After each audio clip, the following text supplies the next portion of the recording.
விவசாயி, mechanic, engineer, இப்படி அப்பாக்கள் யாரா இருந்தாலும் அவங்க கனவெல்லாம் அவங்க பசங்களுக்கு ஒரு best college. AAA College of Engineering and Technology, Sivakasi. Counseling code 4680. 21st rank in Anna University, National Board of Accreditation, NAC with A grade ISO certified institution, best engineering college in Virudhunagar district. அண்மை செய்தியை பார்க்கிறோம்.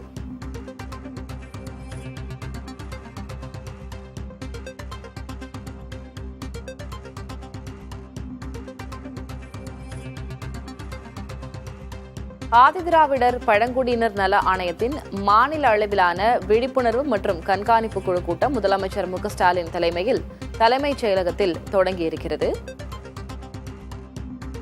வன்கொடுமைக்கு ஆளானவர்களுக்கு அளிக்கப்பட்ட உதவி உள்ளிட்டவை குறித்து இந்த கூட்டத்தில் விவாதிக்கப்படுகிறது. முதலமைச்சர் மு க ஸ்டாலின் தலைமையில் இந்த கூட்டம் தொடங்கியிருக்கிறது. விசிக தலைவர் திருமாவளவன், தமிழக காங்கிரஸ் தலைவர் செல்வ பெருந்தகை உள்ளிட்டோர் இக்கூட்டத்தில் பங்கேற்றிருக்கிறார்கள். ஆதிதிராவிடர் பழங்குடியினர் நல ஆணையத்தின் மாநில அளவிலான விழிப்புணர்வு மற்றும் கண்காணிப்பு குழு கூட்டம் முதலமைச்சர் மு க ஸ்டாலின் தலைமையில் சென்னை தலைமைச் செயலகத்தில் தொடங்கி நடைபெற்று வருகிறது. வன்கொடுமைக்கு ஆளானவர்களுக்கு அளிக்கப்பட்ட உதவி உள்ளிட்டவை குறித்து இதில் விவாதிக்கப்படுகிறது. கூடுதல் விவரங்களை வழங்குவதற்காக செய்தியாளர் ராஜ்குமார் இணைந்திருக்கிறார். ராஜ்குமார், என்ன விவரம், என்னென்ன முக்கிய விஷயங்கள் இதுல விவாதிக்கப்படுகிறது? திலகவதி, தமிழக முதலமைச்சர் மு க ஸ்டாலின் தலைமையில் ஆதி திராவிடர் மற்றும் பழங்குடியினர் அவர்கள் மீதான வன்கொடுமை தடுப்பு சட்டத்திற்கான மாநில அளவிலான விழிப்புணர்வு மற்றும் கண்காணிப்பு குழுவுக்கான ஆலோசனை கூட்டம் தலைமைச் செயலகத்தில் நடைபெற்று வருகிறது. இது முதலமைச்சர் மு க ஸ்டாலின் தலைமையில் நடைபெறுகிறது. இந்த கூட்டத்தில் நிதித்துறை அமைச்சர் தங்கம் தென்னரசு, உயர்கல்வித்துறை அமைச்சர் கோவி செழியன் உள்ளிட்ட அமைச்சர்களும், அதே போன்று திமுக கூட்டணி கட்சிகள் உள்ளிட்ட சட்டமன்ற உறுப்பினர்கள், நாடாளுமன்ற உறுப்பினர்கள் இந்த கூட்டத்தில் கலந்து கொண்டிருக்கிறார்கள். காங்கிரஸ் கட்சியினுடைய மாநில தலைவரும் சட்டமன்ற உறுப்பினருமான செல்வ பெருந்தகை, விசிக கட்சியினுடைய தலைவரும் நாடாளுமன்ற உறுப்பினருமாக இருக்கக்கூடிய திருமாவளவன் உள்ளிட்ட மொத்தம் 41 சட்டமன்ற உறுப்பினர்களும் 9 நாடாளுமன்ற உறுப்பினர்களும் இந்த கூட்டத்தில் கலந்து கொண்டிருக்கிறார்கள். தமிழகம் முழுவதும் ஆதிதிராவிடர் மற்றும் பழங்குடியினர் மீதான நடக்கக்கூடிய வன்கொடுமை, அதில் அரசு எடுத்து வரக்கூடிய நடவடிக்கை, அவர்களுக்கு தேவையான உயர்நிலை விழிப்புணர்வு மற்றும் கண்காணிப்பு குழு கூட்டத்தில் தற்போது முதலமைச்சர் மு க ஸ்டாலின் இக்கூட்டத்தில் உரையாற்றி வருகிறார். மாண்புமிகு அமைச்சர் பெருமக்களே, அனைத்து கட்சியை சார்ந்திருக்கக்கூடிய தலைவர்களே, நாடாளுமன்ற சட்டமன்ற உறுப்பினர்களே, தலைமைச் செயலாளர், உள்துறை கூடுதல் தலைமைச் செயலாளர், காவல்துறை தலைமை இயக்குனர், துறையினுடைய செயலாளர்கள், அரசு உயர் அலுவலர்கள், அலுவல்சார் உறுப்பினர்களே, உங்கள் அனைவருக்கும் என்னுடைய அன்பான வணக்கத்தை நான் தெரிவித்துக் கொள்ள விரும்புகிறேன். ஆதிதிராவிடர் மற்றும் பழங்குடியினர் வாழ்க்கை தரத்தை மேம்படுத்தி சமூக நீரோட்டத்தில் ஒருங்கிணைக்கும் விதமாக கல்வி, திறன் மேம்பாடு, வீட்டு வசதி, உட்கட்டமைப்பு போன்றவைக்காக தனித்துவமான திட்டங்களை வகுத்தும் செயல்படுத்தியும் தந்தை பெரியார், அண்ணல் அம்பேத்கர், பேரறிஞர் அண்ணா, முத்தமிழறிஞர் கலைஞர் வழியில் சமூக நீதியை நிலைநாட்டும் அரசாக முழுமையான அர்ப்பணிப்புடன் இந்த அரசு செயல்பட்டு வருகிறது. இந்த அரசு பொறுப்பேற்றவுடன் மாநில அளவிலான உயர்நிலை விழிப்புணர்வு மற்றும் கண்காணிப்பு குழு உடனடியாக திருத்தி அமைக்கப்பட்டு 19/8/2021, 12/4/2022, 11/4/2023 ஆகிய நாட்களில் 3 கூட்டங்கள் நடத்தப்பட்டதை தொடர்ந்து தற்போது ஆதிதிராவிடர் மற்றும் பழங்குடியினர் வகுப்பை சார்ந்த 7 புதிய நாடாளுமன்ற மக்களவை உறுப்பினர்களை கொண்டு இக்குழு திருத்தி அமைக்கப்பட்டு இன்று நடைபெறும் மாநில அளவிலான உயர்நிலை விழிப்புணர்வு மற்றும் கண்காணிப்பு குழு கூட்டத்திற்கு தலைமையேற்பதில் நான் மிகுந்த பெருமிதம் அடைகிறேன். இந்த நேரத்தில் மாற்றத்தை நோக்கி நாம் எடுத்துள்ள சில முன்னெடுப்புகளை உங்களிடம் பகிர விரும்புகிறேன். நாம் இன்று மதிப்போடும் சுயமரியாதையோடும் உரிமைகளோடும் இருக்கிறோம் என்றால் அதற்கு தந்தை பெரியாரும் புரட்சியாளர் அம்பேத்கரும் தான் காரணம். அவர்களது பிறந்த நாளை முறையே சமூக நீதி நாளாகவும் சமத்துவ நாளாகவும் நாம் கொண்டாடி வருகிறோம்.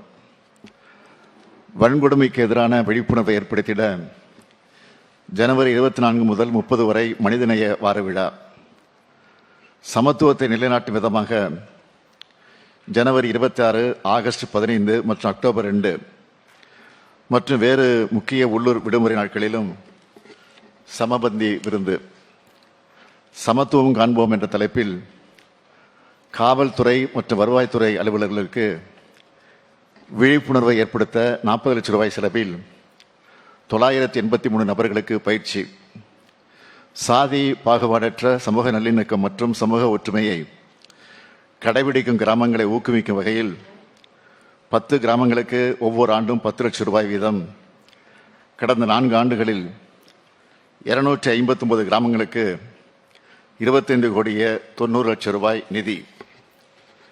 மாநிலம் முழுவதிலும் இந்த 4 ஆண்டுகளில் சமூக நீதி மற்றும் சமத்துவ சிந்தனைகள் குறித்து 6977 விழிப்புணர்வு நிகழ்ச்சிகள். இதில் கடந்த ஆண்டு மட்டும் 3794 விழிப்புணர்வு கூட்டங்கள் நடத்தப்பட்டுள்ளன. ஆதி திராவிடர் மற்றும் பழங்குடியின மக்களின் திறனை மேம்படுத்தவும், பல்வேறு வகையான சமூக விளக்குகள் குறித்து விழிப்புணர்வு ஏற்படுத்தவும், பயிற்சிகளை வழங்கவும் மற்றும் தரவுகள் சேகரிக்கவும் 1,59 லட்சம் ரூபாய் அரசு மானியத்துடன் சமூக நீதி மற்றும் சமத்துவத்திற்கான மையம் ஒன்று சென்னை சமூக பணி கல்லூரியில் நிறுவப்பட்டு, அந்த மையம் விளிம்பில் உள்ள பழங்குடியினர் மக்களை பற்றிய ஆய்வுகள், ஆவணப்படங்கள், விழிப்புணர்வு கூட்டங்கள் போன்ற நிகழ்ச்சிகள் மற்றும் செயல்களை செய்து வருகிறது. அரசு மேற்கொண்டு வரும் விழிப்புணர்வு நடவடிக்கை காரணமாக சென்ற ஆண்டை விட இந்த ஆண்டு வன்கொடுமை தடுப்புச் சட்டத்தின் கீழ் பதியப்படும் வழக்குகள் 6 விழுக்காடு குறைந்துள்ளது. வன்கொடுமைக்கு ஆளாகும் பகுதிகள் 2021 445 இருந்து 2024 368க்கு குறைக்கப்பட்டுள்ளது. இது 19 விழுக்காடு குறைவாகும். ஆதிதிராவிடர் மற்றும் பழங்குடியின மக்கள் நலனுக்காகவும் முன்னேற்றத்திற்காகவும் தொண்டு செய்வோருக்கு ஆண்டுதோறும் திருவள்ளூர் நாளன்று டாக்டர் அம்பேத்கர் விருது வழங்கப்பட்டு வருகிறது. 2022-23 ஆண்டு முதல் பரிசு தொகை ரூபாய் 1 லட்சத்திலிருந்து 5 லட்சம் ரூபாயாக உயர்த்தப்பட்டு, அதற்கான காசோலையும் 1 சவரன் மதிப்பிலான தங்கப்பதக்கமும் வழங்கப்படுகிறது. 2024 ஆண்டிற்கான டாக்டர் அம்பேத்கர் விருது முனைவர் து. ரவிக்குமார் அவர்களுக்கு வழங்கப்பட்டது. வன்கொடுமையால் பாதிக்கப்பட்டவர்களுக்கு வழக்கின் தன்மைக்கேற்றவாறு வழங்கப்படும் தீருதவி தொகை 8 லட்சம் ரூபாயிலிருந்து 12 லட்சம் ரூபாயாக மாநில அரசு நிதியிலிருந்து கடந்த 2022 ஆண்டு முதல் உயர்த்தி வழங்கப்பட்டு வருகிறது. கடந்த 4 ஆண்டுகளில் வன்கொடுமையால் பாதிக்கப்பட்ட குடும்பங்களைச் சார்ந்த 421 பேர்களுக்கு வேலைவாய்ப்புகளும் 649 பேர்களுக்கு ஓய்வூதியமும் வழங்கப்பட்டுள்ளன. தீருதவி தொகையாக 207 கோடியே 26 லட்சம் ரூபாய்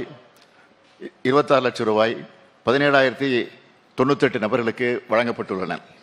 நடப்பாண்டில் ஒரு புதிய முயற்சியாக வன்கொடுமைகள் குறித்த புகாரினை தெரிவித்தல், வழக்கு பதிவு செய்ய உதவுதல், வழக்கின் சென்னை தலைமைச் செயலகத்தில் நடைபெற்று வரும் இந்த ஆலோசனைக் கூட்டத்தில் ஆதி திராவிடர் மற்றும் பழங்குடியினருக்கான நலத்திட்டங்கள் என்னென்ன வகுக்கப்பட்டு செயல்படுத்தப்பட்டு வருகின்றன என்பது குறித்து முதலமைச்சர் மு.க.ஸ்டாலின் பட்டியலிட்டு பேசியிருக்கிறார். விவசாயி, மெக்கானிக், இன்ஜினியர், இப்படி அப்பாக்கள் யாரா இருந்தாலும் அவங்க கனவெல்லாம் அவங்க பசங்களுக்கு ஒரு best college. AAA college of engineering and technology, Sivakasi. Counselling code 4680.